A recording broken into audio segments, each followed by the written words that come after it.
All right. Welcome, everyone. Welcome to everyone watching us on live stream on this wonderful Thursday night on January the 21st. It's the same forwards and backwards. That's the fun fact I have for everyone today. So 1, 2, 1, 2, 1. Okay. All right. But welcome, everyone, to this Board of Education meeting. We will go from there. So welcome, everyone. I'm like looking at the agenda, sorry. So we'll start off with the invocation. If everyone bow your head. Dear Heavenly Father, thank you for allowing us to come together. Please guide us with wisdom to make good decisions for the overall health of the district. All these things we ask in your son's name. Amen. Pledge of Allegiance. If everyone will stand, I have a flag on my screen, but unfortunately I can't share it. So I will go ahead and start. I pledge allegiance to the flag of the United States of America and to the republic for which it stands, one nation, under God, indivisible, with liberty and justice for all. All right. Thank you. Now we'll call the roll. Ms. Thomas? Yes. Ms. Williams? Here. Mr. Leifheit? Here. I even set this agenda and I got caught off on what's going on. So shame on me. So I'll make a motion that we approve the agenda with the adjustments. Thank you. I got Kim as the first.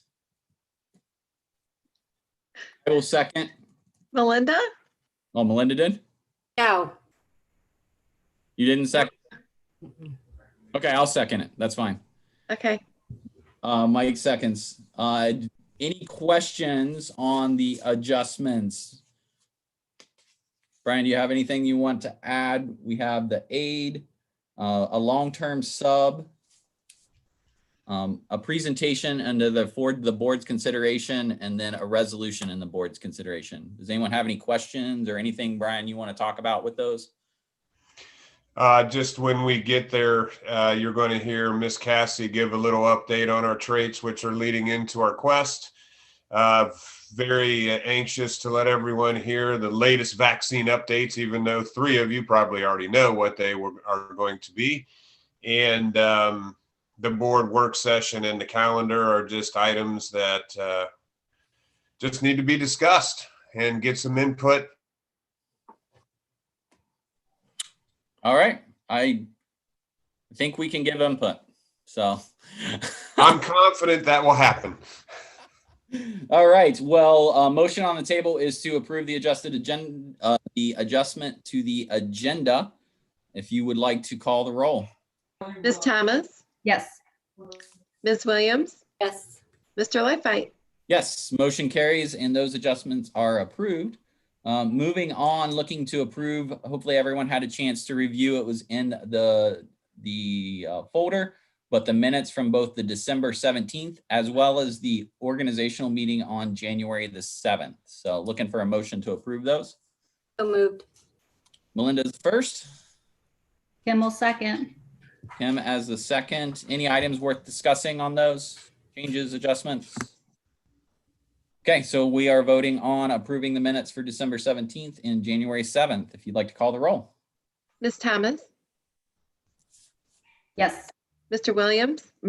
Oh gosh, Ms. Williams? Good grief. I'm so sorry, Melinda. That's all right. My mic is dying, but yes. Okay. And Mr. Leifheit? Did you hear me okay? Yes, we can hear you. And I vote yes. So motion carries and the minutes are approved. One item for visitors' comments. Sorry, before that, I want to make one just quick announcement. First off, it is the first meeting in January. I tried to say it in the organizational, but I want to say it at this one as well. First off, thank you to everyone because we did have 2 successful levies that passed. So I appreciate the community and that. Having said that, this is also the first month that we are collecting on one of those incomes. So if you have not talked to your HR or made plans accordingly, I'd please encourage you to do so because I do not want to see you all get hit with this at the end of the year. It's a little bit better if it's spread out over. So please just remember that when it comes to it. Now moving on to visitors' comments. Just a reminder, these are supposed to be submitted by noon before the board meeting, and those will be read since we're doing it live stream. Once we go back to live meetings as well, visitors' comments will still be accepted at the meeting time. But if you're not able to attend, we will go off of anything that's in the document that is submitted to us prior to noon on the day of the board meeting. We did have one, so I will read it. This is from Eric. Well, the comment was, do you believe that less than 48-hour window to accept potential board member applications is sufficient and fair to all members of your community? You are giving members of the community less than 48 hours time or 48 hours of time window to have knowledge of this opening and make an attempt to submit a resume. This seems like a tremendously unfair and biased policy. Can this be reviewed for future events? And this is in regards to the posting that was made on January the 11th that we were continuing to accept applications up through the 13th. So we did make known that there was a position opened prior to the first of the year. So that was actually back in December. And those ran all the way up through January the 6th. At that point in time, another position came open that we weren't aware of. We had 3 candidates. When we sought legal advice, legal said that we didn't even have to publicize this because we had candidates that we could pull from. However, we did make note of that we were going to put it out there. We made mention of it at the organizational meeting, and then we were able to get it posted as soon as we could. But we did have to fill that position before the end of the next board meeting. So that did put us on a little bit of a time crunch. So I understand where this is coming from because if you look at it solely for the one position, but we felt that if anyone was interested in this position, they were already thinking about it or had done so with the previous opening. So that little bit of window that was there was just allowing them time to kind of put the finishing on or drop off those resume or the applications when it comes to it. So it is worth noting, and we appreciate those comments. So that's why we acknowledged it from that standpoint. So hopefully that everyone understands, and we go from there. That was the only one that I saw in there when I checked earlier. And obviously there's no one else here in public. So we will move on to the informative reports. First up is, I'm just going to go in order. So we got elementary. So Mr. Newcomer. Hello, everybody. Hi. I have nothing to add to my report. Are there any questions? All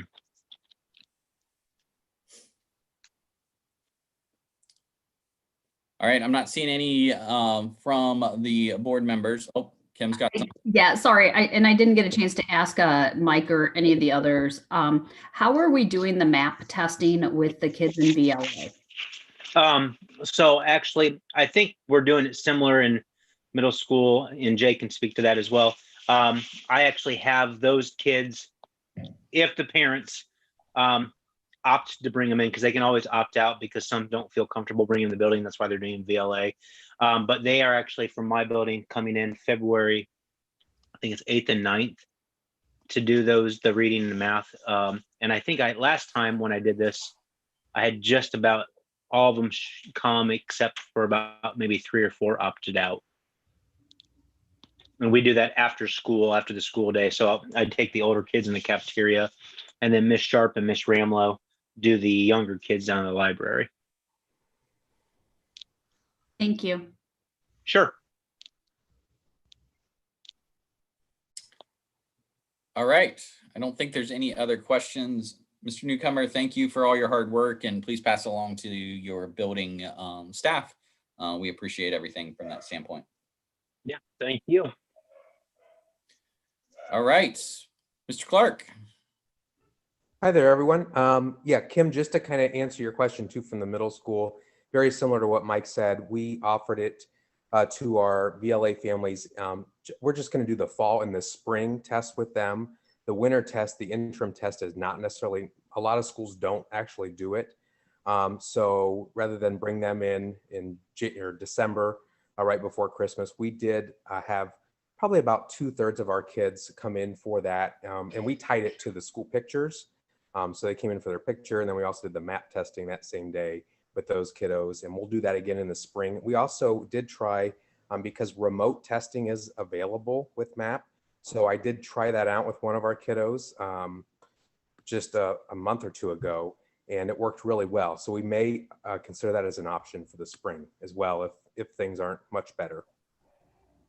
Any you. questions over the rest of the report? Or go ahead, Kim. Yeah, no, the only other question I was going to ask you, at the end of last school year, they suspended the testing. Is that still the same, or are they going back to all the guarantees? Well, the state right now, there's been a bill that's been percolating since probably September, but that is not passed yet. So right now, state testing is still on, and we actually our third graders did the fall reading test back in October, and our high schoolers are doing the winter end of course exams right now, right now actually. So yeah, unfortunately, I'm not quite sure why that's still going on, because especially in districts that are all remote, the kids are required to take that. Thank you, and I appreciate you guys being proactive in making sure that we are going to meet those requirements, even if they do get nixed for the school year. Sure. Yep. Have a good day. Thanks. All right. Any other questions for Mr. Clark? All right, Mr. Clark, thank you. And please pass along to your building as well. Appreciation for all their hard work. Mr. Shout. Good evening. I have nothing to add to my report. Were there any questions?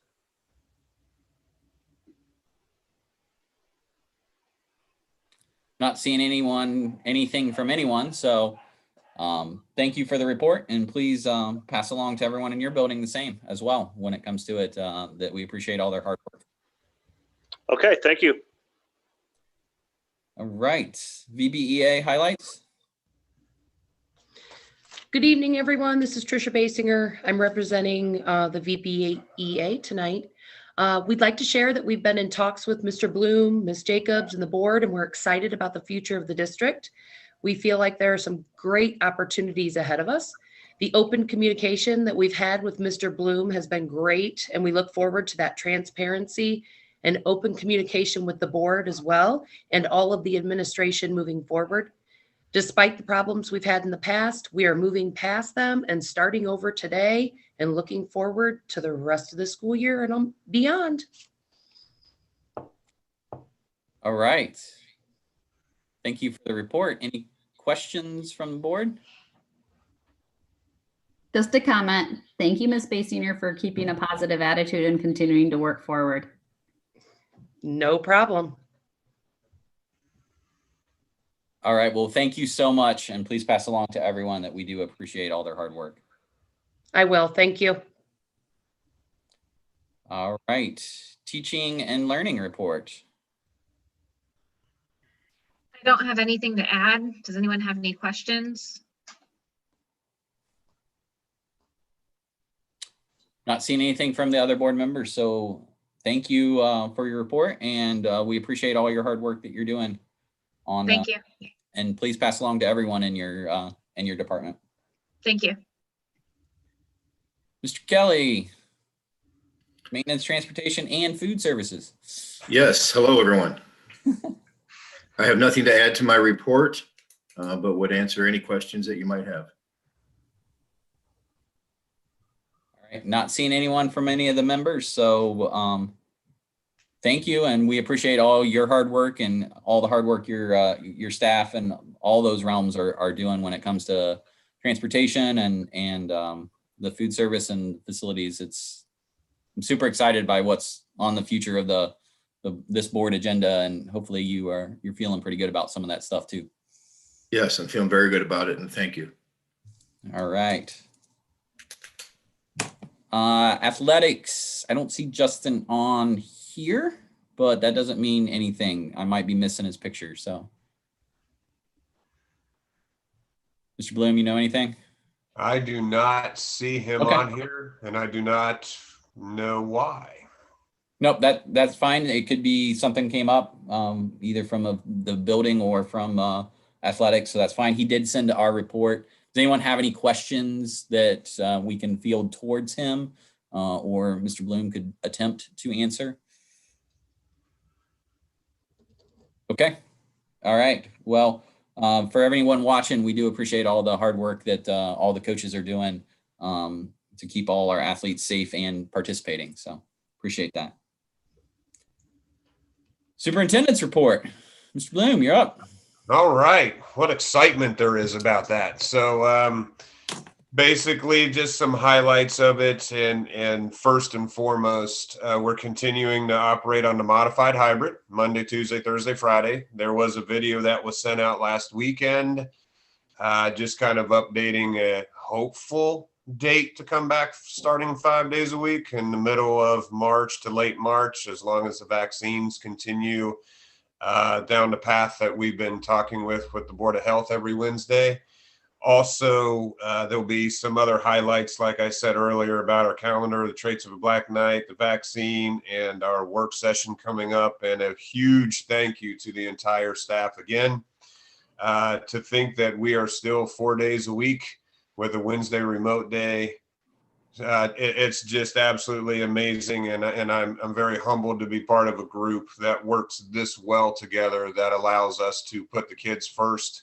The attendance rate for all of the staff during this whole pandemic has been absolutely amazing. So I thank everyone for making this work, because if we didn't have the support from everyone, including food service, bus drivers, custodians, secretaries, teachers, Dawn and her crew, and the school board's help, it wouldn't have been possible. And it's just been phenomenal to be part of this. And that's all I've got for right now. All right. Any questions? All right. We don't have any, so we appreciate all your hard work, and we're going to hear some more of that later on in this board meeting. So thank you. Moving on to superintendent standing committee reports. Not too much that I know that we can report on these. We can go through it, and please you don't even have to mic in, because we don't even have full committees yet. So that's to come. So personnel, anything, Kim, from your standpoint? We have nothing to add. Okay. Audit and finance. Dawn is going to be sending out what do you call it, Dawn? A noodle to get our next meeting scheduled. So that one will be scheduled, and we will be discussing our proposed budget for the next school year. Okay. And all the good work that has already happened with the reductions and against the performance audit. Okay. Transportation and facilities.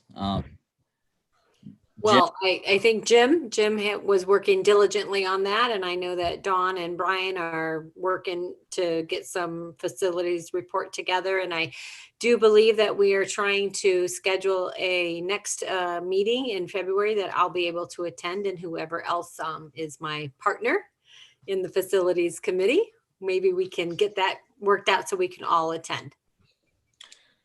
That's what the one thing I was going to say is thanks to Jim Griffith for all his hard work on this, because Absolutely. It's a pretty cool document that we're going to see a little bit later that's going to work into that future meeting. So thank you to Jim for all his hard work on this, and we will go from there.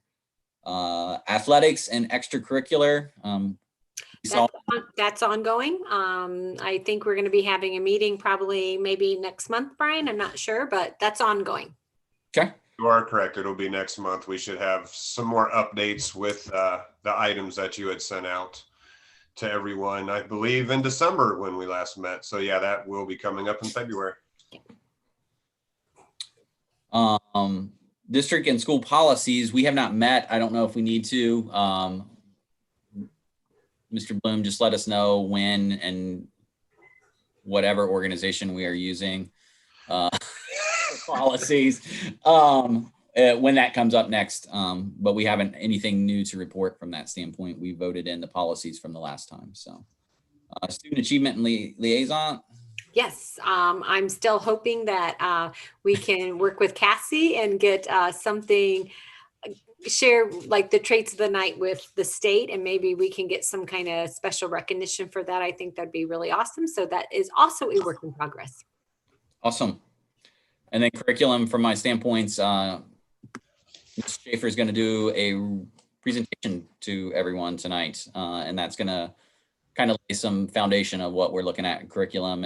And as Mr. Schaub said in his board reports, they're working on seeing what's the handbook or the classes that they're going to need and stuff like that that'll come to the board either next month or March at the absolute latest. So nothing else to report there. Old business, I didn't have anything unless somebody else did. New business, treasurer's report and financial items. So looking for a motion to approve.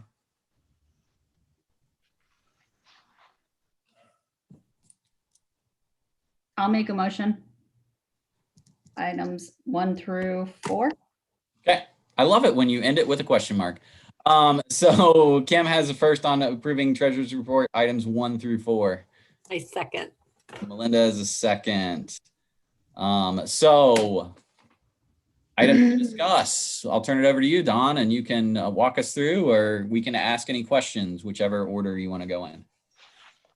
Yeah, I'm not going to spend a lot of time on the finance report itself since we're going to do a mid-year review. So, but there are a couple of items that I wanted to highlight just from the financial items page. The bond debt was retired December 1st. So that was pretty much our big milestone in December. That debt service is completed, and we did the happy dance in my office for that. We have initial allocations for the second round of the elementary and secondary emergency funding from the feds. And I did a screenshot for you to our allocation. It's just over $350,000. That allocation has changed twice already.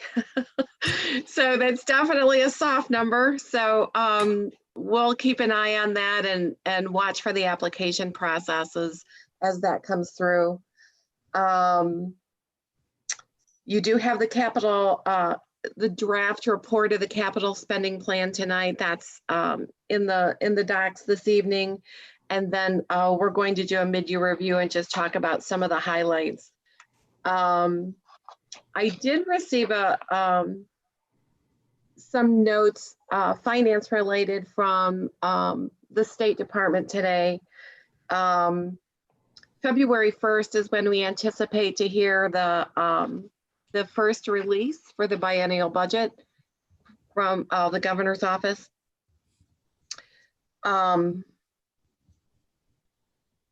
There continues to be conversation about restoring the $300 million that was removed from school districts' budgets at the end of 2020.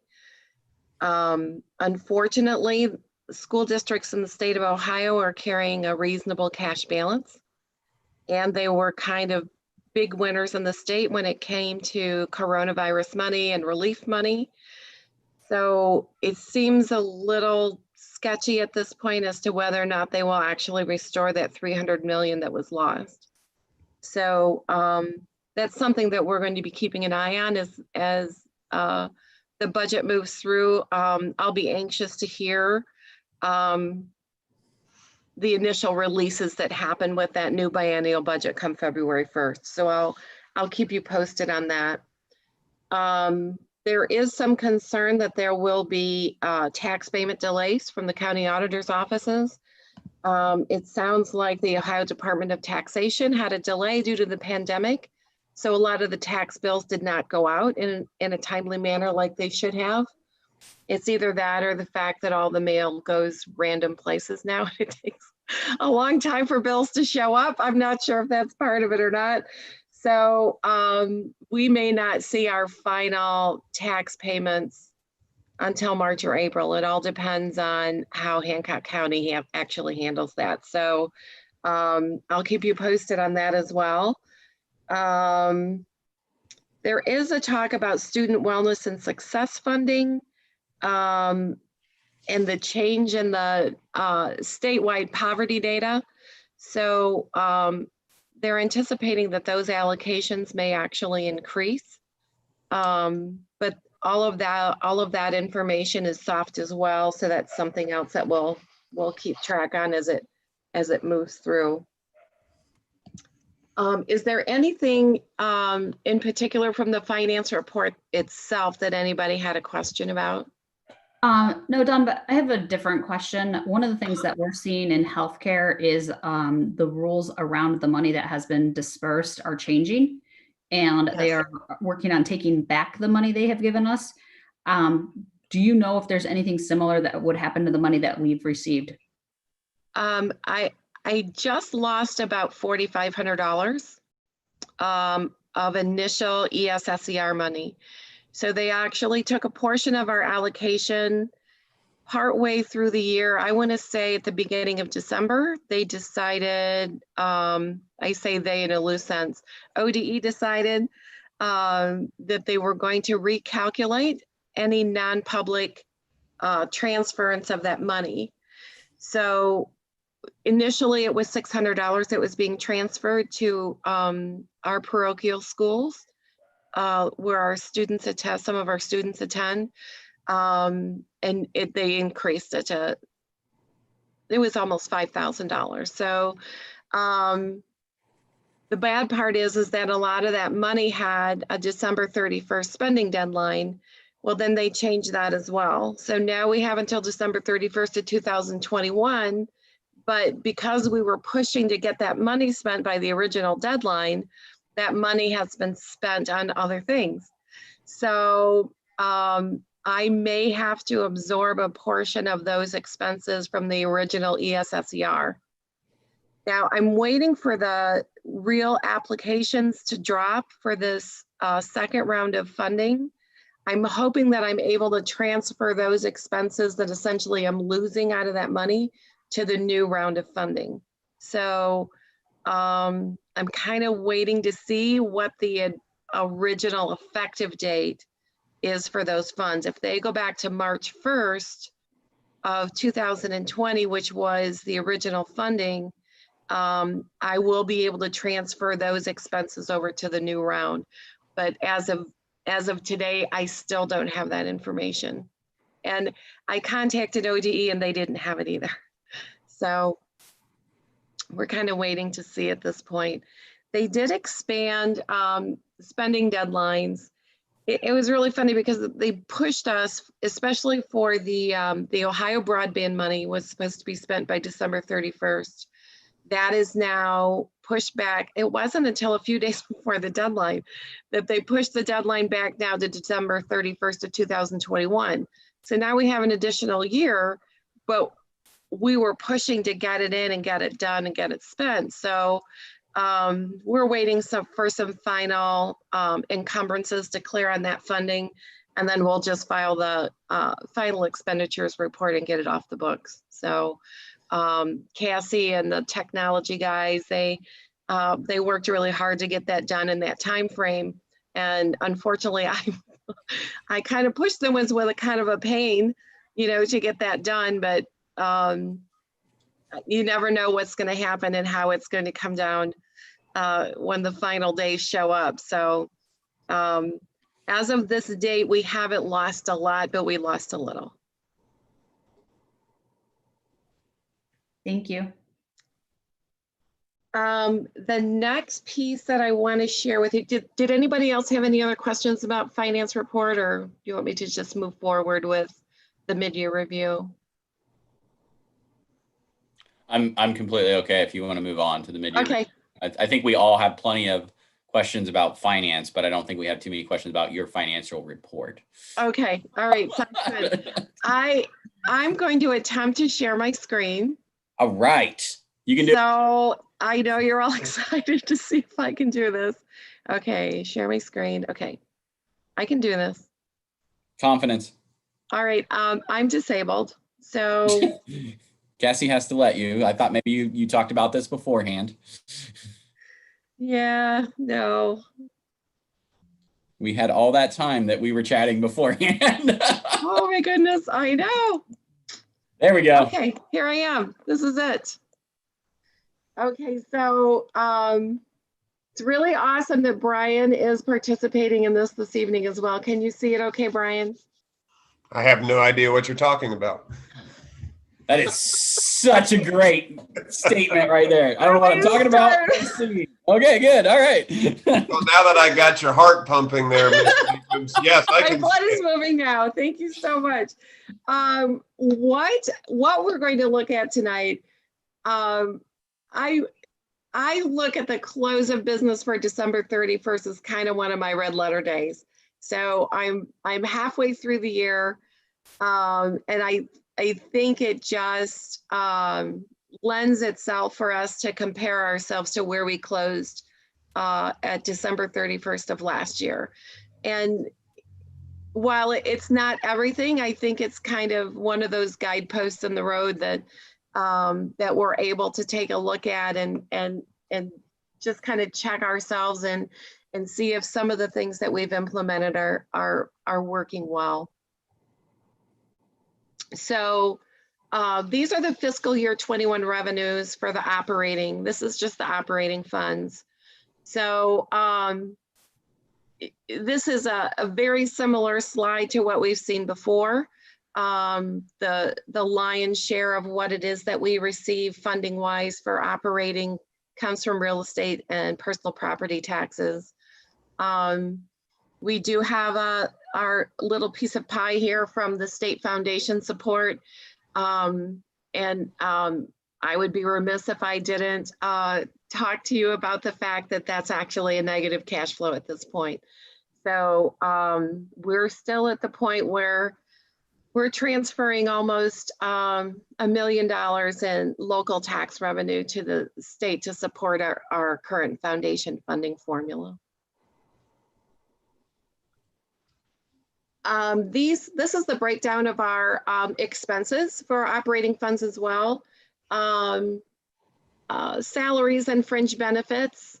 The blue and burgundy squares here are circles. That's a very common for service industry because what we fund is educational programs. And in order to run educational programs, we need people. So the other piece that's here, this green piece, a good portion of that are services that are purchased to provide instructional programs for students as well. So this is very similar to what we saw last year. And I don't anticipate this breakdown of expenses for us to make any major changes. I broke apart the revenue and expense trends based on the 5-year forecast in November. And if you remember at all how this looked last year from the November forecast, we never saw the fact that our revenue would at some point in the future years exceed what our expenses are. And according to our forecast, we will reach that. And it'll be somewhere before the close of 2022. And that is, if I can piggyback on Mike's initial comments at the beginning of the meeting, it's based solely on the fact that our community has provided us the income tax levy to help us offset the costs of running our school. Our state foundation trends don't look any better unless there's an additional funding formula that is specifically adopted and released and is permanent. I don't anticipate that this amount is, or this picture is going to change much. You can see that this top blue line is our gross foundation support that comes from the State Department. This red line is the actual net that we receive. So the gross foundation is something that we post, But after we post the expenses, the net for that foundation is always a negative cash flow for us. And has been since, I think the last time we had a positive cash flow was here in 2018. And it was about $40,000. So we are not winners when it comes to foundation funding. And unless, because most of our funding comes from local real estate taxes, we're considered a rich district, and our valuation levels in the district actually drive these numbers and how they turn out.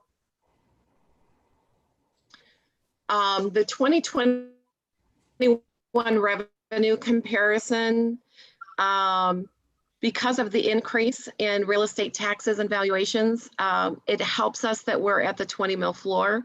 So any kind of growth in the district for real estate, new housing, those kinds of things, we're going to actually watch those taxes rise because of that.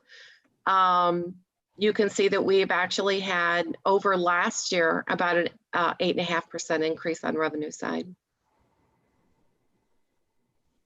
So the expense comparison, you'll see that a good portion of this has to do with spending discipline in the district.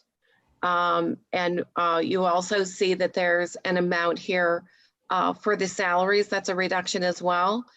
Fringe benefits are an increase, but with medical expenses the way they are, I don't anticipate that trend to change for us too much.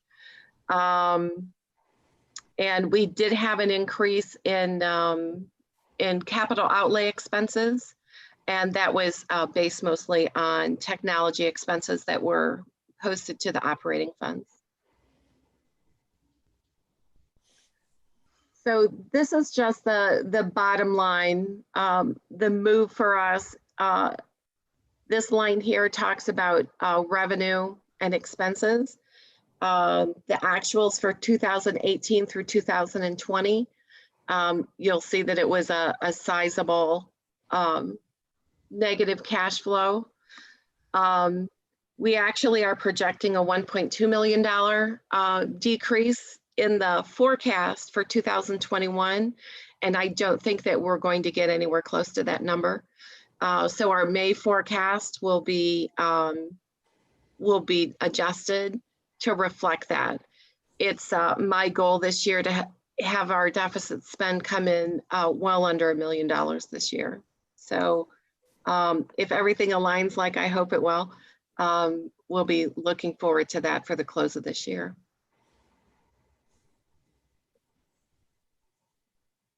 And Brian is up. Oh, you want me to go now? Okay, I see. Basically, this is the start, that kind of like a preview of what Cassie is going to be showing you, and that hopefully we will finalize many aspects of this tomorrow.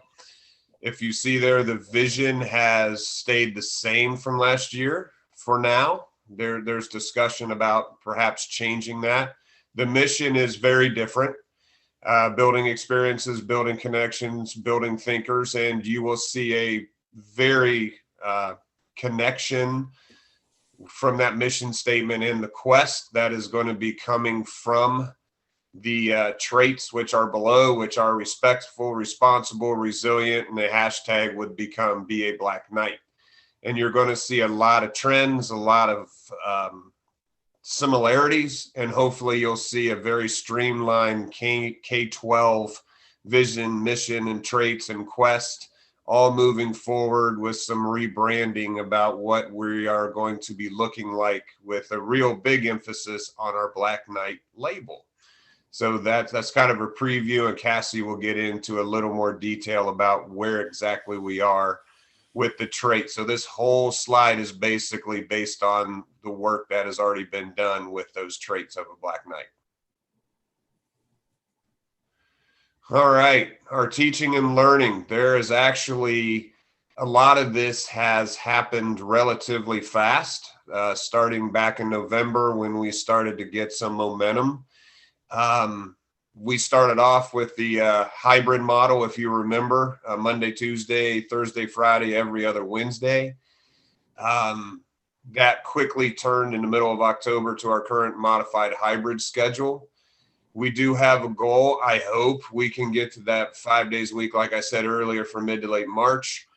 Our shortened school days has been happening all year, and we plan to continue that for the foreseeable future. We are still doing temperature checks. We are still having masks. We are still doing social distancing. Our cleaning protocols are in place and have been working. I'd like to thank, Justin and his crew and John and his crew for making sure that we are cleaning the buildings to the best of our abilities. That allows our kids to come in and our extracurriculars to continue.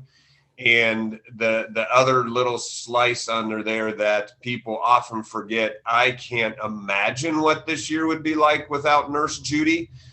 She has been a huge factor in helping us stay open.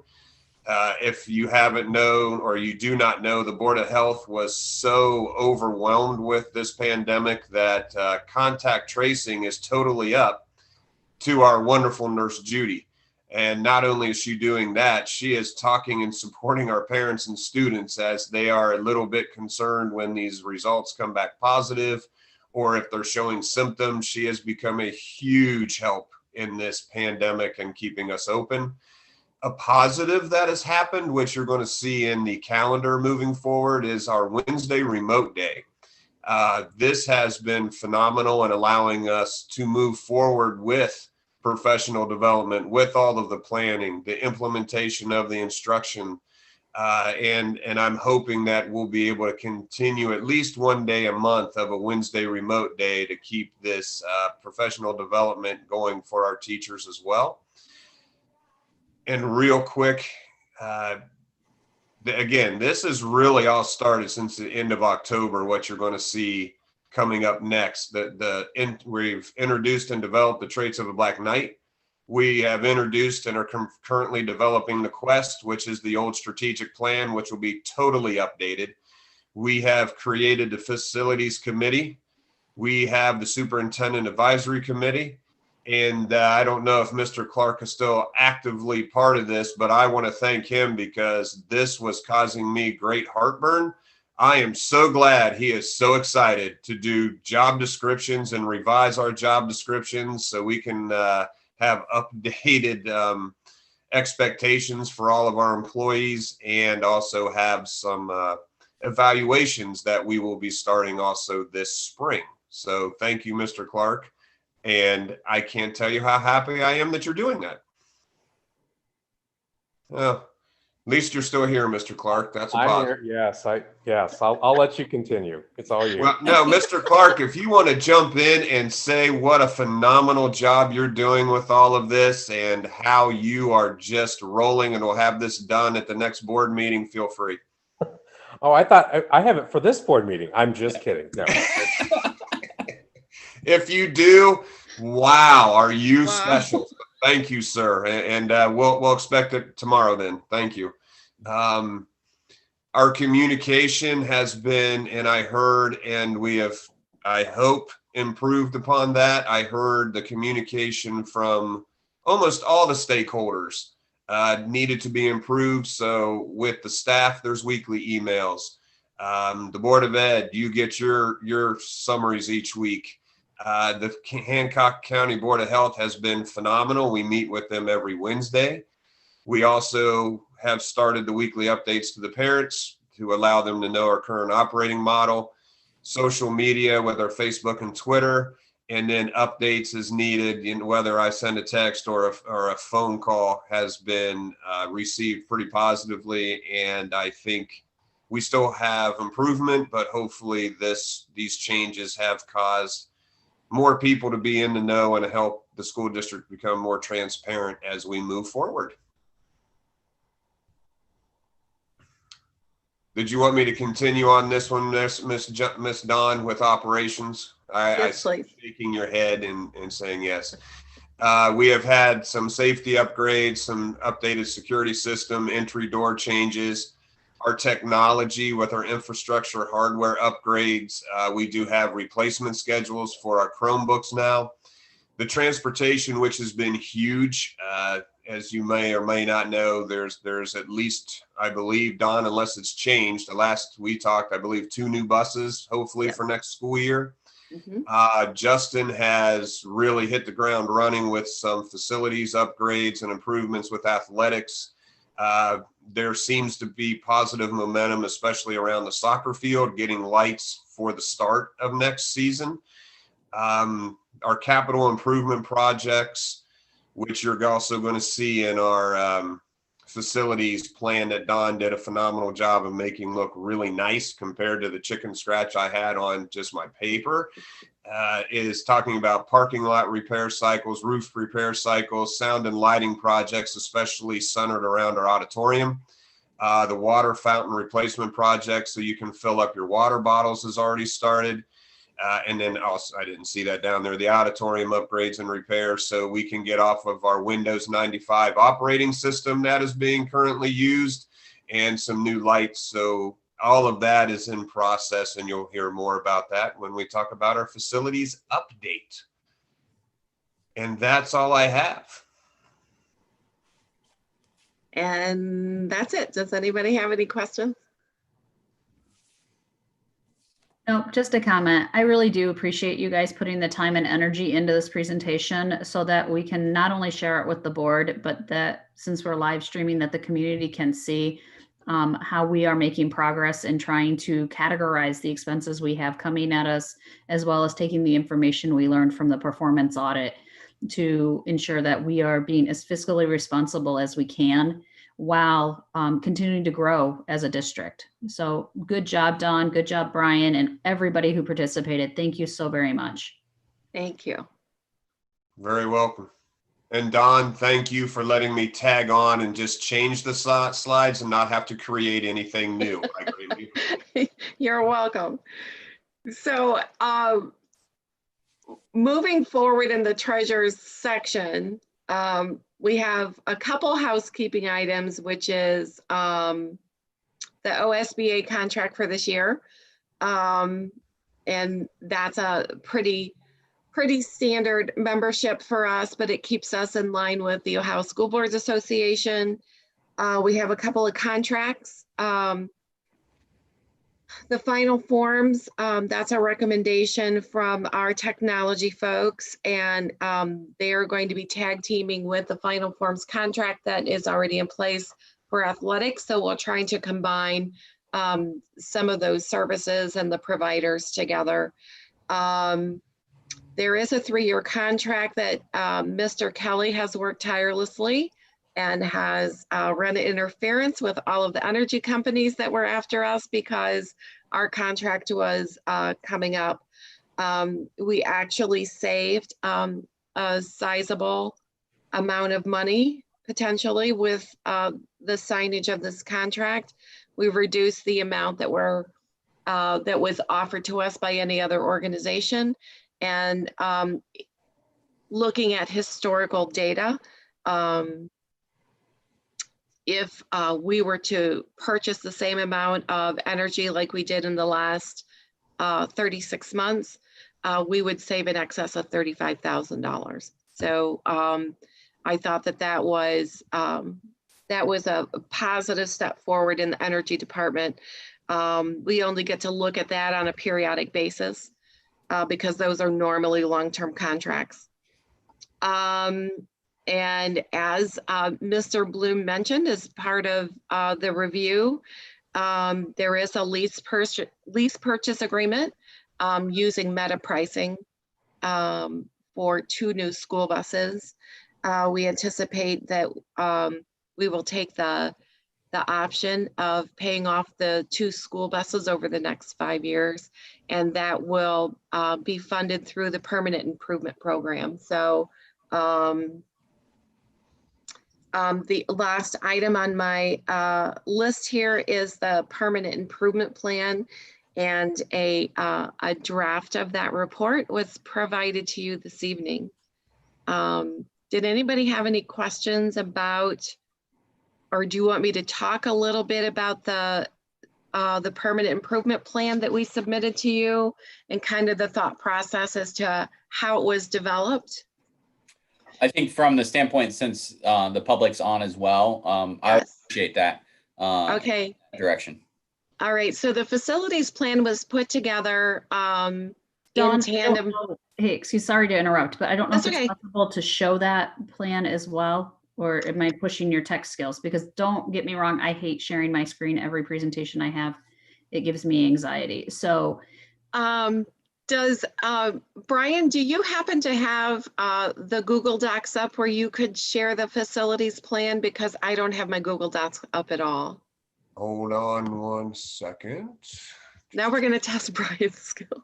Well, we all know where this is going to go. So Cassie, be ready.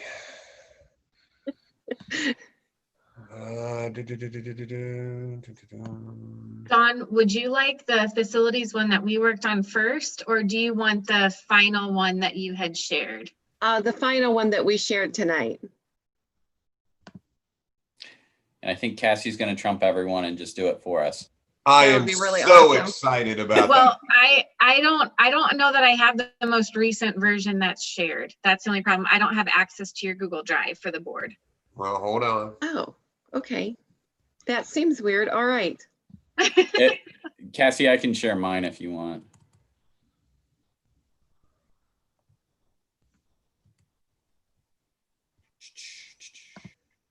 and I will not make such similar offer. Anxiety. Oh, you already did. Oh, you got it. Nice job. Okay, so this is the facilities plan, and this was developed with all of the directors that are attached to facilities. We broke the plan apart by categories. So we had athletics as a category, operations, vehicles, technology, and other, essentially other. But the other was a way for us to track the expenses that were charged when those taxes are collected. We're in this document, which I'd like to mention is a live document and will continue to change as the facilities committee meets. This is a list of our, if you scroll back to the facilities members, the board members attached to this specific document, Jim Griffith and Melinda Williams. The district directors attached were John Kelly, Cassie Schaefer, Justin Slaughterbeck, and then Brian and myself. So the two funding streams that are attached here are the permanent improvement money. That is a levy that comes from the county, and that money can only be spent on improvements to buildings, maintenance and upkeep of current facilities, any equipment that we could purchase for the district that has a shelf life of longer than 5 years. The other funding stream for this is the remaining debt service money that's left over after the retirement of the bond. It's not a huge amount of money, but there is some money left over, and we can only spend that money in the way that debt service was approved by the local voters. And that was for facilities improvement and upgrades to our buildings. It was specifically attached to the elementary and the new wing at the high school, which is the arts wing, and that includes the theater. So the focus for that money will remain in those areas. I did put together a timeline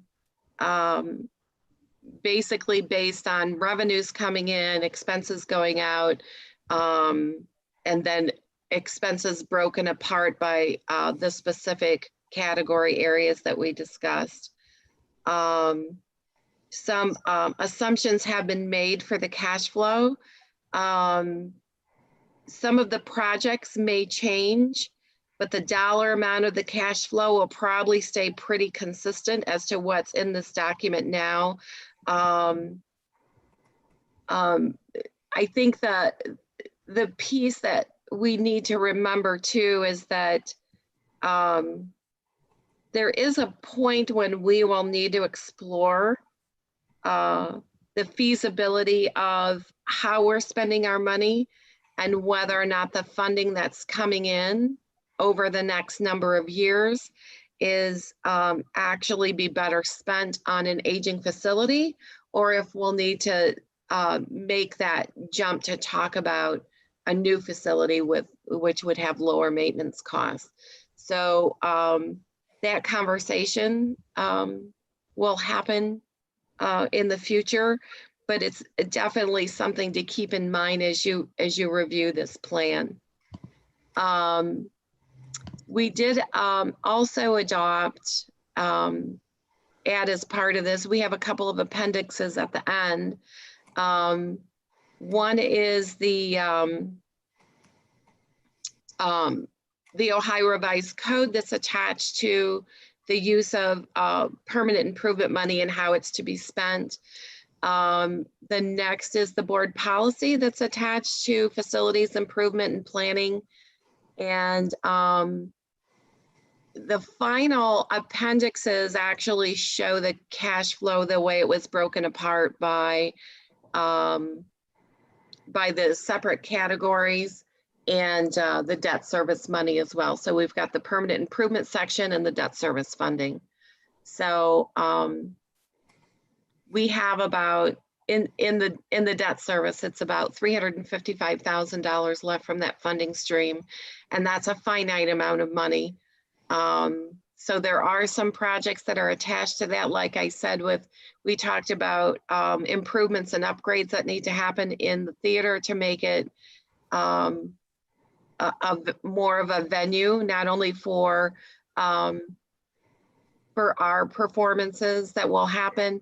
We've had a lot of trouble with the sound and the cameras, and Cassie and I actually had a conversation this afternoon about what some of the plans will be for that area to make that facility more user friendly. I think we found out during streaming of the board meetings from there that, you know, the cameras weren't necessarily working the way they should, and the sound definitely wasn't moving forward, the pandemic. And we've had to use that space on the stage as part of classroom space. There wasn't enough lighting for the kids to be in that area. So some of those weaknesses have actually shown themselves over the past 12 months. So, you know, that was definitely quite a bit of conversation that was attached to the theater. But like I said, this is a living document, and will change as the facility committee continues to meet. But I think this is a really good starting place for us. And I think there's been a lot of thoughtful plans that have gone into the development of this document. And I really want to thank the hard work of the entire facilities committee in making this happen. Is anyone done listening to me talk? Again, I'm so thankful for all the work that went into this. My question is, what kind of community involvement do you guys foresee needing into the future? That's a really good question. I mean, we're definitely going to need support of the community, because we will be unable, when we reach that point that we know that some of our systems are so aging in these buildings, the HVAC systems, the roofing systems, there are so many of those expenses, the inner workings of those buildings that are we're going to need community input and talk about. So if we have a $400,000 HVAC repair and we can't break it apart in pieces that will allow for our cash flow, I mean, we're going to have to talk about what do we want to happen with our buildings. So there's going to be a time soon where we're actually going to have those conversations and the support of the community tell us what direction that they would like us to go. Brian, did you want to talk about that at all? Well, I think the wonderful thing about this process and everyone involved and having everyone at the same table, hearing the same thing, communicating the same message, it has really made it very clear how you can attack some of these items. But Don is 100% right. When you look at a parking lot, when you look at roofs, when you look at your systems can't communicate with each other in your 612 building because it's been added on to, I think, 5 times at least. And when you still have rooms without heat, there's just going to come a time where the discussion is going to have to center around, do you want to keep pouring that money into those facilities, or do you want to look at other options? And I think that is going to come sooner than later. And I would love community input, and I would love to start talking about that in the not distant future about how we can go about establishing this and get more feedback, and as much feedback as everyone in our community wants to provide, to help guide us in what we should do with these buildings, because Van Buren has an amazing staff top to bottom.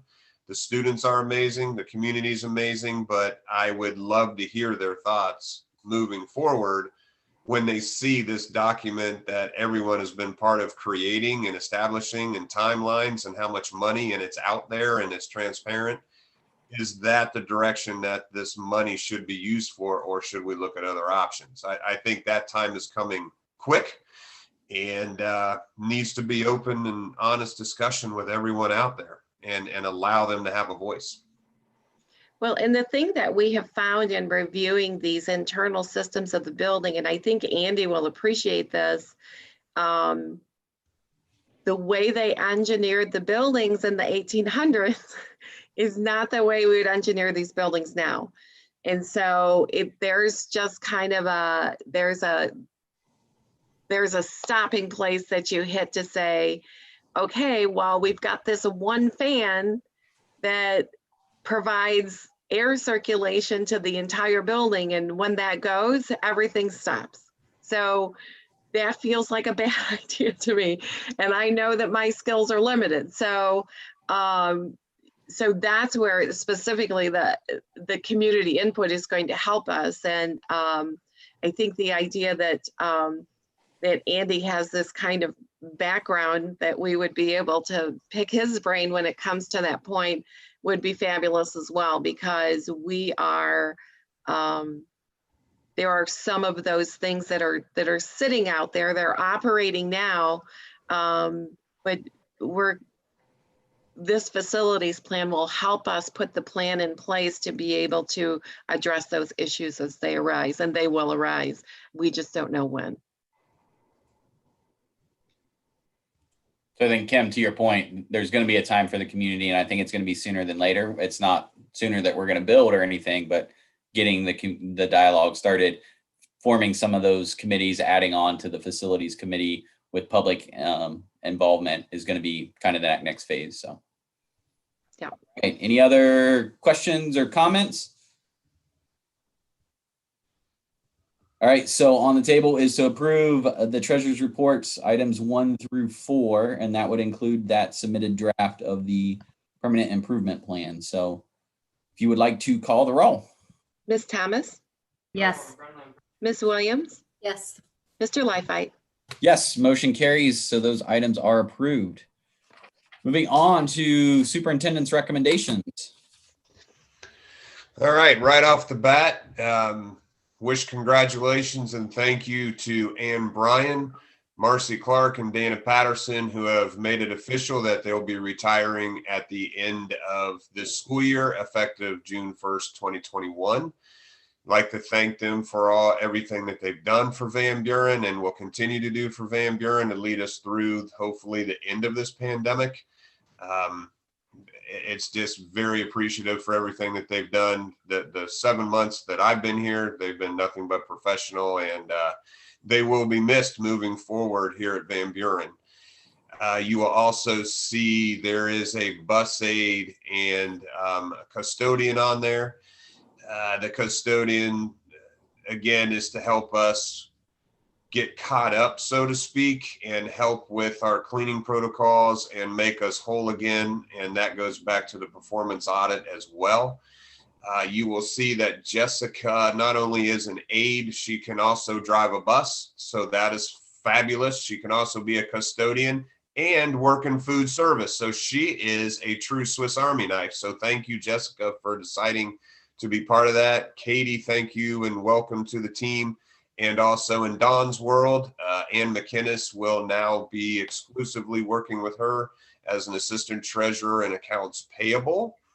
And a name from the past that some of you might know, Mr. Schaup has found and secured Mr. John Rader to be a long-term substitute teacher in math while we have a person out at high school on maternity leave, and he is a retired teacher who taught math at Van Buren. So those are the big items in my section. All right, any questions? All right, looking for a motion to approve. It looks like items 1 through 3. So moved. Melinda is the first. I will second it. So on the table is to approve the superintendent's recommendations, items 1 through 3. You would like to call the roll? Miss Thomas, Yes. Miss Williams, why do I keep doing Ew, that? I don't know. I don't know. I don't There's know something what's going wrong on. with me. Yes. Yes. Melinda? Yeah. And Mr. Lifeit. Yes, motion carries. So we passed those items. All right. Moving on to for the board's consideration. Discussion of the 2021-2022 school calendar. It was presented to us for our review. It was very small, so I had to blow it up to actually understand, and the color shades changed, it seems like, a little bit to me. So sometimes I struggled a little bit of knowing end of 9 weeks and whatnot, but it's okay. So anything that you want to talk about, obviously, this is open for discussion. We are not voting to approve it at this time. We cannot. It's obviously got to be open for comments from multiple people. Is that correct, Mr. Bloom? Yes, that is correct. So nothing earth-shattering on it that I could see, but one of the items Mr. Bloom had mentioned earlier was, if you notice on there, there are remote days once a month. Majority of them are on Wednesdays, but I saw that potentially there was one move. Yes. See, he's checking to see if I reviewed this or not.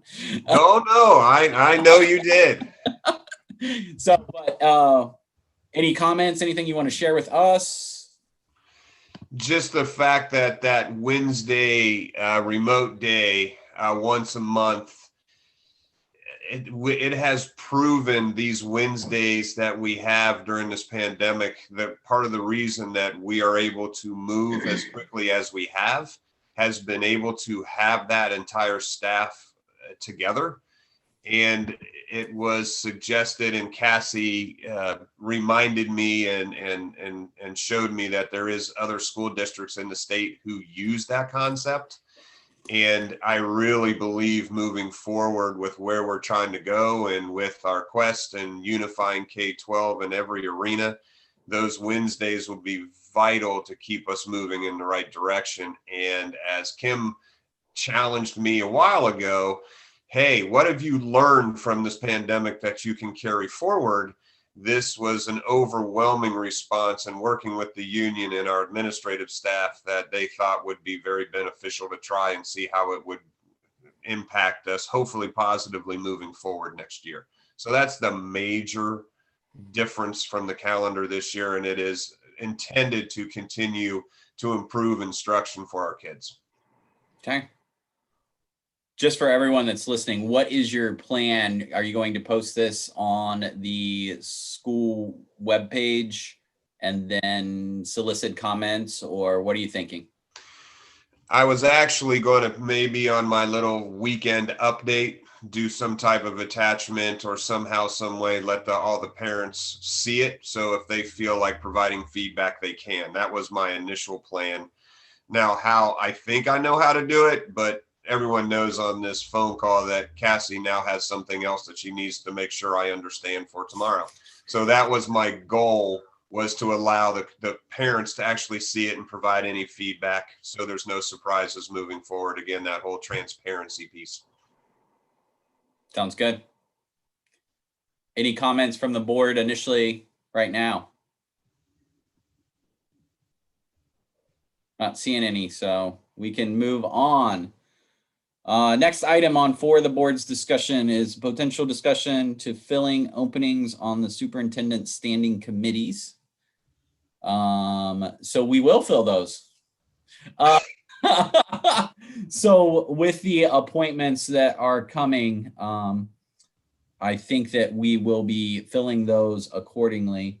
So I know it was on there. I don't know if this is the greatest time, but what I had anticipated, and I kind of briefly ran it by both Laura and Andy, were to have them fill the respected position who was previously appointed to it.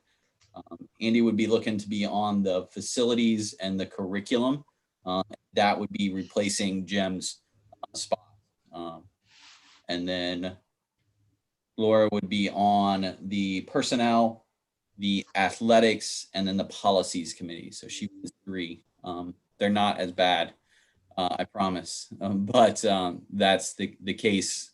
It's, I think, the anticipation that we would have.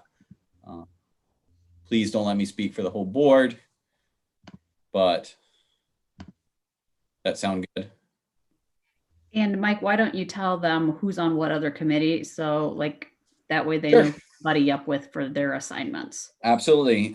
So the personnel committee would be Kim and then Laura. The audit and finance remains myself and Kim. Transportation and facilities would be Andy and Melinda. Athletics and extracurricular would be Laura and Melinda. District and school policies would be myself and Laura. And the curriculum would be Andy and myself. So we will get in touch and go from there, but that was what I was anticipating. If anyone has any major complaints or disagrees with that, now would be the time to speak up. The 2 new members, you get to speak up now, but you don't even know what you're jumping into, so. No, I have no objection, no problem with that. Looking forward. All right. Okay. Sounds great. Thank you. Next item is what we've been hearing about all night. So this board member is excited about it. Traits of a Black Knight update. I also secretly have my fingers crossed that this is going to work out. If anyone was here in December, we know that we had a little bit of a technical glitch, and Cassie rolled with the punches so greatly, and we greatly appreciate that. She did such a nice job that we actually forgot to put her on the agenda this time, and that's why it was an adjustment to the agenda. So I feel bad and apologize up front. So I will now turn it over to you, Cassie, and you can talk to us about this. Well, thank you. And I'm also crossing my fingers that my internet has fixed itself. So I'm going to stay with my video off, and we're just going to try to share my screen here. I want to show you a presentation that we had shared with our Superintendent Advisory Committee, and they have played an awesome role in us being able to, run ideas by them and really try and kind of get their feedback before we went, larger scale with everything. And so what I had done, if you watch the original video that I shared after the board meeting on December, just kind of sharing all of the results, this was one of the slides that I took from there. And we really looked at each of these traits or characteristics, they were identified with some sort of connection. Either it was high with our business and industry, our student group, our teacher group, our overall Van Buren staff group, or our coaches. So all of these words, that's where we're kind of seeing these come from. And you'll notice that I've actually highlighted majority of these words orange, and communication and problem solver and critical thinker in white. We wanted to get some feedback from our superintendent advisory committee on those words, but we took these and came up with just a draft of what we were thinking we could fit for our traits of a Black Knight. And so how this brainstorm kind of started, if you know anything about our elementary school, they have a phenomenal PBIS program already in place. And they have, like they're saying, be respectful, be responsible, be safe, be a Black Knight. And I think that it's important that we really start to build off of some of the great things that we already have going, and just kind of see how we can get everybody working in the same direction. So that was where we kind of started this, and looking at respectful. So respectful was across the board one of the top traits that came out from almost every single group. And so then we also chose responsible, sticking again with that PBIS theme, and then looking at resilient. So what I'm going to do here in a minute is actually break down each one of these so you can see how we came up with the three main traits, and then the supporting, I like to call them kind of the, supporting details, those I can statements that are really going to show our students what does it mean to be respectful.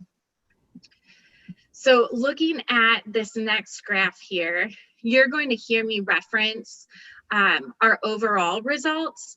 What I did, how we came together with these original traits and skills that we released to the public to vote on, and to our coaches to vote on. These were top traits identified from our Van Buren staff members when we gave them a different survey that was a little bit more open-ended. So this is a collection of our community coaches and high school student survey results. And then I ordered them from the highest results to the lowest.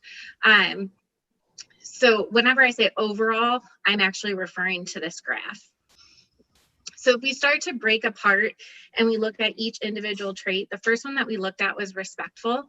This was the top overall. It was top with our high school students. And then, like I had said, we really branched off that elementary school PBIS. And so then looking at respectful, we think that a student that's respectful, or a staff member that's respectful, is going to show empathy, kindness, and compassion. And so those three ideas came from the elementary school, middle school, and high school teachers. The middle school students, when they met with Mr. Clark, mentioned one of those three terms as well. And then our business and industry leaders, when we met with them, they really honed in on having employees that are compassionate and empathetic towards one another, and understanding how to work with one another. The second one, take pride in who you are, where you're from, and whom you represent. This really kind of came from a conversation that happened with the high school student council and Mr. Show. But I think that it really fit well with the respectful piece. For responsible, again, we're still building off of the elementary school PBIS idea. And then while this term wasn't specifically said or mentioned, it was a really good overarching term. And then you'll see in the supporting details, these were represented by a lot of our community members and teachers. So demonstrating self-motivation, the elementary school and high school teachers both listed that in their top picks. And this was a huge piece, again, for our business and industry leaders. Demonstrating personal integrity and honest behavior. Our middle school students and teachers listed this. And then integrity and honesty were always back and forth when we looked at our community and our student and coaching survey. And I think that those are two terms that naturally kind of go together. Integrity if you have integrity, you are an honest person. But I think we have to always keep in mind too that this message is meant to go from K through 12. So explaining integrity to a kindergarten student might not be as easy. So I think having some of these lower level understanding words like honesty is important to embed in this document as well. Having a strong work ethic, that was from our top overall list. It was number 2, 2 and 3 were tied. And so that was our number 2. And then share success and accountability. This came from our middle school staff, our middle school and our high school students. And this was tied with the strong work ethic in our overall list. And then looking at our last idea here of resilient. So this was actually a little bit lower on our overall list, but to be honest, it kind of fell really well with the R theme of responsible and respectful.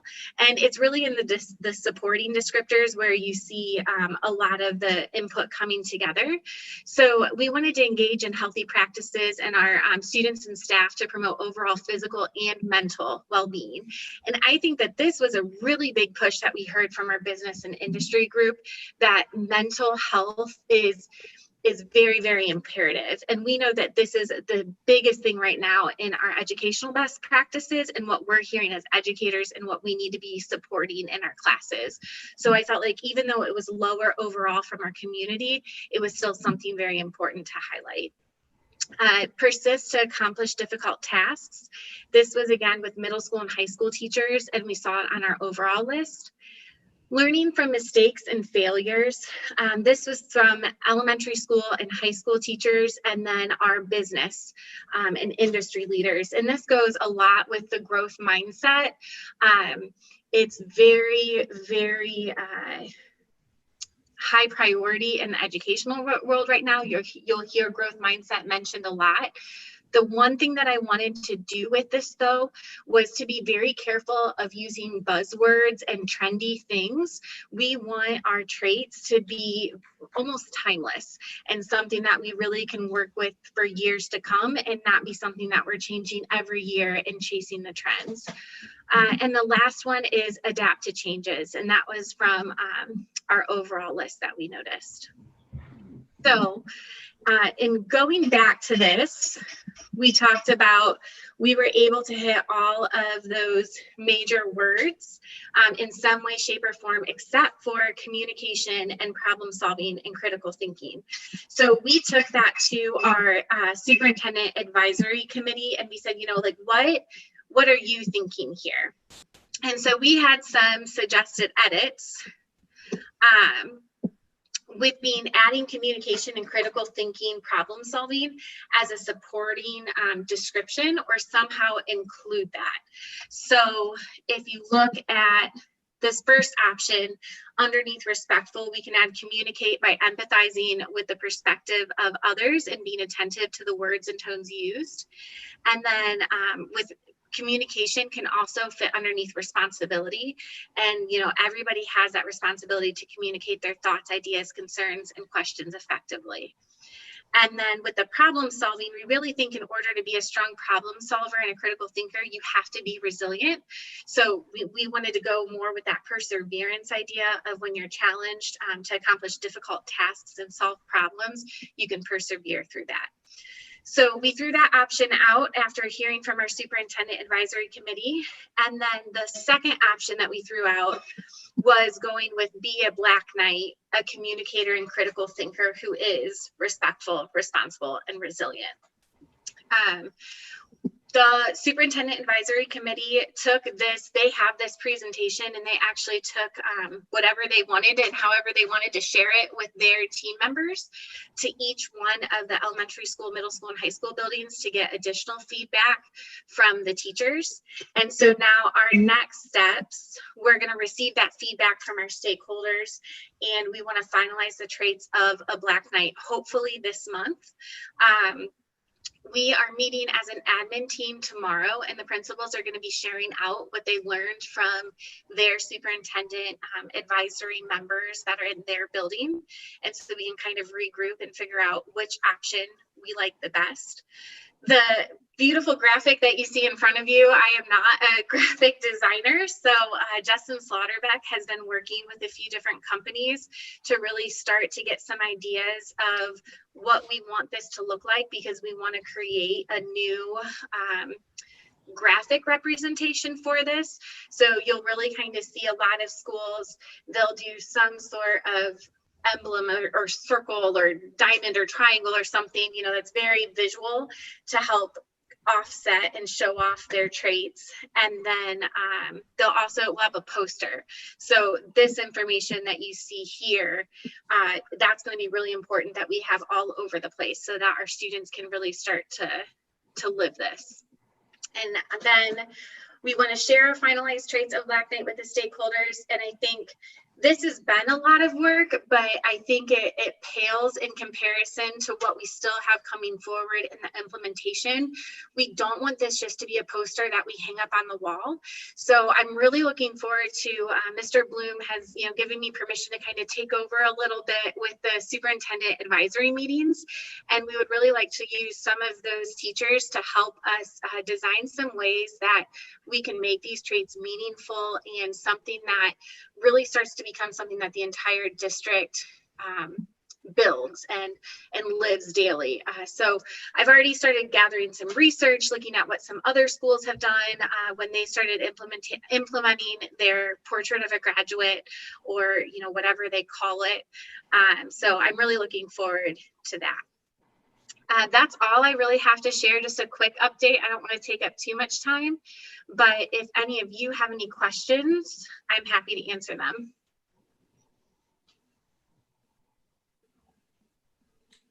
I don't have any questions, but I just want to say thank you. Like I said, I think this is super exciting and very meaningful for both those that are involved, but ultimately for the students that are going to do good things with it, and as they start graduating, the community as well. So thank you. Thank you. And I don't know, Mr. Bloom, did you have anything to add on to that? No, you, as always, and as I've said many times, Cassie has done an amazing job with this. I'm not sure if she still thinks this is as good as idea as when she dropped it on me in another form, and we started doing it the next week. And now it's kind of taken over and it's become its own animal, but I do think it's for the betterment of the students. And it has been wonderful to see the entire staff and getting input from the community and having local business leaders at Van Buren in our gym talking about all of these items and giving us feedback. It's been wonderful so far, and I can't wait to see how it all aligns K12, and hopefully we'll be able to start presenting parts of our action steps starting probably in March. I believe, Cassie, is when we find, I think March is where we're going to start, and maybe in February with Mr. Schaup as a general outline, because he needs to get moving a little quicker for his courses for next year. So it's moving at a fast pace, and I just want to publicly thank Cassie again for all of her hard work and dedication for this. Thank you.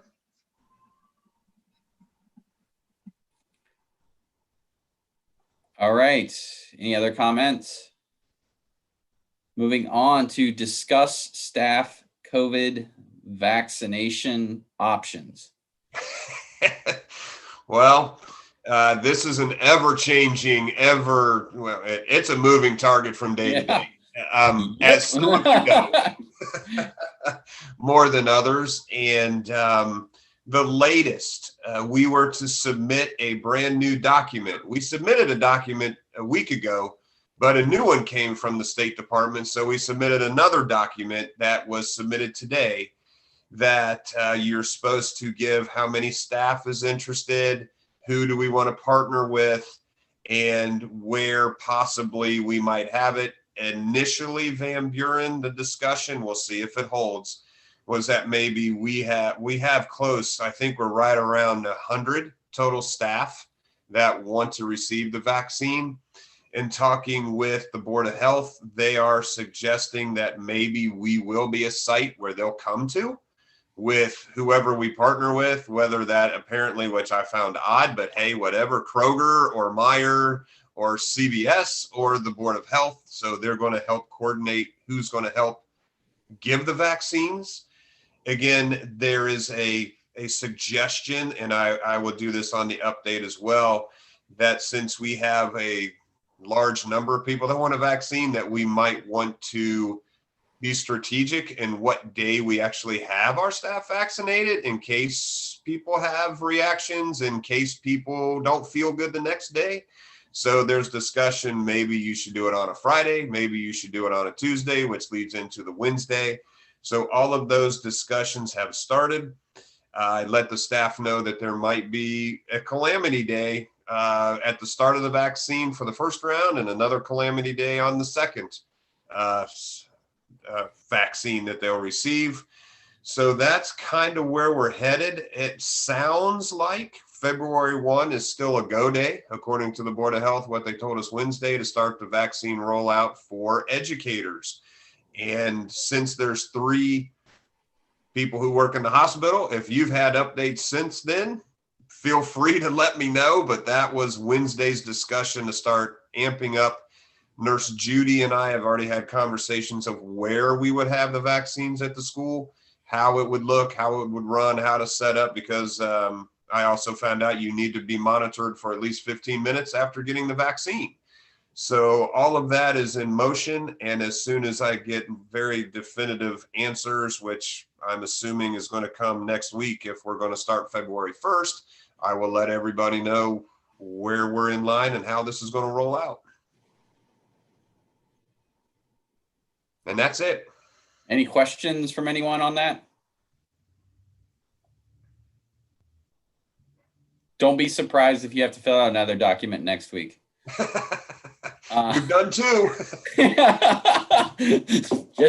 just gonna throw that out there. So no, I think that's good. I think that's a plan. I think we are, we'll have to roll with it on whatever way we can. So if that means calamity days, that means calamity days. If that means Tuesdays or whatever, you do what you need to get done, because super important to everyone that wants it, that they have the opportunity to get it. So. And anecdotally, I'll just let you know that we vaccinated a lot of people at the hospital, and unless you've had COVID, very few people are having any type of reaction. So on the first dose. Yeah, even the second, most of the people at Birchhaven and Independence House have done fine. So we're through that one. Okay. Melinda, you lit up. I'm not sure if you have a secret. No, just because I get my second one next week, and I'm like, I'm hoping there's no side effects for the second one. I don't want to hear it, Mike. Don't even tell me. I'm fine. Melinda, I'm fully vaccinated. Okay. Everyone at Birchhaven, no, hardly. I mean, most of the things are pretty minimal. Headaches. Yeah. The second one, when I say that, it's not like anything drastic, and that's anything like that. It's just you're more likely to feel like garbage after the second one if you didn't have COVID. That's all I'm going to say. You're Awesome. fine after the first one. The second, you might feel a little worse for wear. Okay. Thanks for letting me know. Appreciate it. All right. Anything else?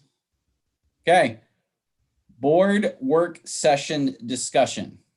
Just want to verify to make sure we're on the same page. I will be sending an agenda with some items on it either tomorrow or over the weekend. It is tentatively, and I have booked in the community room Saturday, February the 6th from 9 to 12. If there is a conflict with that, please let me know, because as of now, we're finalizing. There will be a rough draft of the agenda sent, and it pretty much centers around just basically the 8 traits of effective boards, roles and responsibilities, questions and answers that any board member has regarding the governing team and the traits and communications and things like that. So those are the highlights. I just wanted to make sure we're still good with the date, and I think we're ready to roll with it. And that's all I've got. Just wanted to make sure we're still good. I don't have any major issues with that one. So if things come up, we'll talk about it. We'll talk about the agenda and items like that when we get it written down. So Everybody, It'll be in your hand. It'll be sent this weekend at some point. nope, you're good. Anything else on that one? That's it for me. Okay, moving on to item 6. So it's my pleasure, but also with sadness, that Jim did step down from the school board.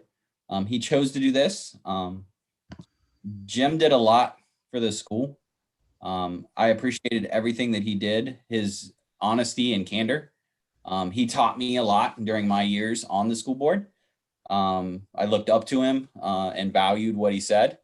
And that's something that I will never forget, and I greatly appreciate everything that he did to help me be a better person that I am. So whether he knows that or not, I'm just going to say that out in public, that part of the reason I can function as I can as a board member is because I modeled myself off of the things that he did. So I appreciate all the work that he did. With that, there is a resolution, a proclamation of appreciation. So whereas the Van Buren Local School District has the fortunate to have a dedicated board committed to the mission and district, and whereas Jim Griffith is now about to embark on a new adventure in life away from the Van Buren schools, and whereas we, as members of the Van Buren Local School District Board of Education, wish to extend our utmost appreciation for the advances Mr. Griffin has made for over 12 years to make education an exciting experience for the students of our district, especially through the support of FFA and the facilities improvement. And whereas the board wishes to extend our sincere best wishes for every happiness in the future for Mr. Griffith, who will be leaving, functioning on the school district January 6th of 2021. Now, therefore, be it resolved, the Van Buren Local School District Board of Education recognizes and appreciates the service of Mr. Griffith during the years of service to the district and wish him well in all future endeavors, and for that this resolution of appreciation support be duly recorded and spread across the minutes of the Van Buren Local School District Board of Education on this 21st day of the month of January in the year 2021. So this is a resolution that will be made and signed by all of the school board members. We'll make this available to you, Jim, and you can pick it up once we have it done. But I can't say enough good words for all that you've done for the district. So thank you. All right.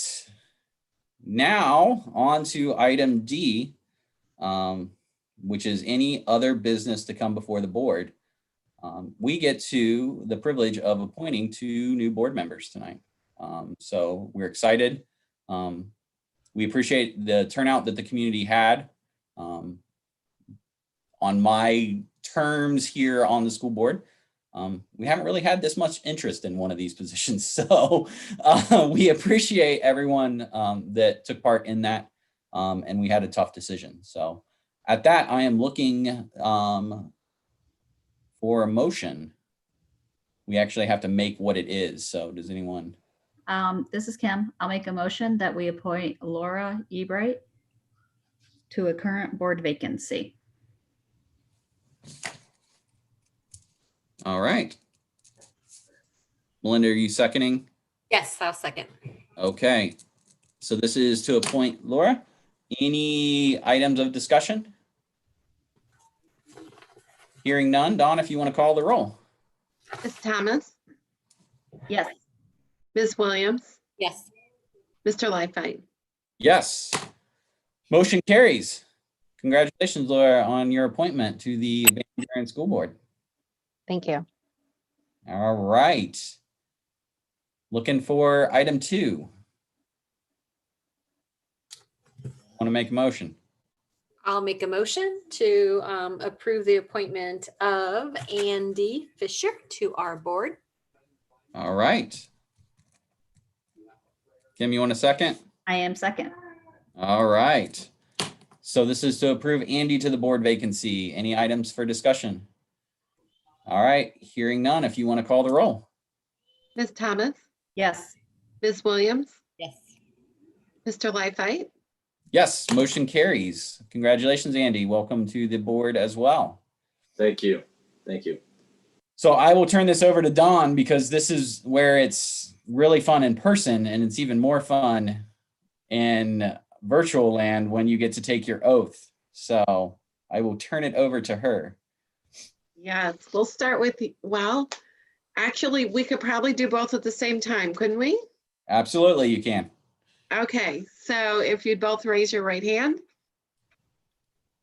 Do you solemnly swear or affirm that you will support the Constitution of the United States and the Constitution of the State of Ohio, and that you will faithfully and impartially discharge your duties as members of the Board of Education of the Van Buren Local School District, Hancock County, Ohio, to the best of your ability and in accordance with the laws now in effect and hereafter to be enacted during your continuance in said office and until your successor is elected and qualified?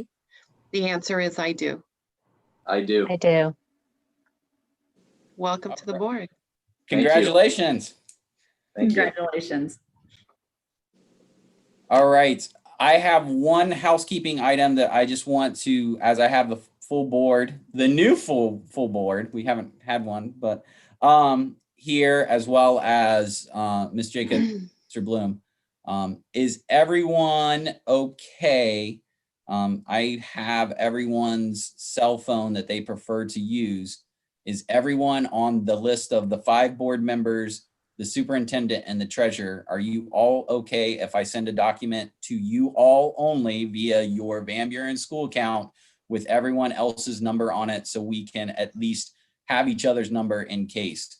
Knowing that you can't do fun things like text the whole group and have discussion about the Buren school and all of the fun things that we're going to learn about in February about the sunshine rule, but mainly just so if something comes up that we can shoot a quick text or phone call. So is anyone opposed? Once again, only those members.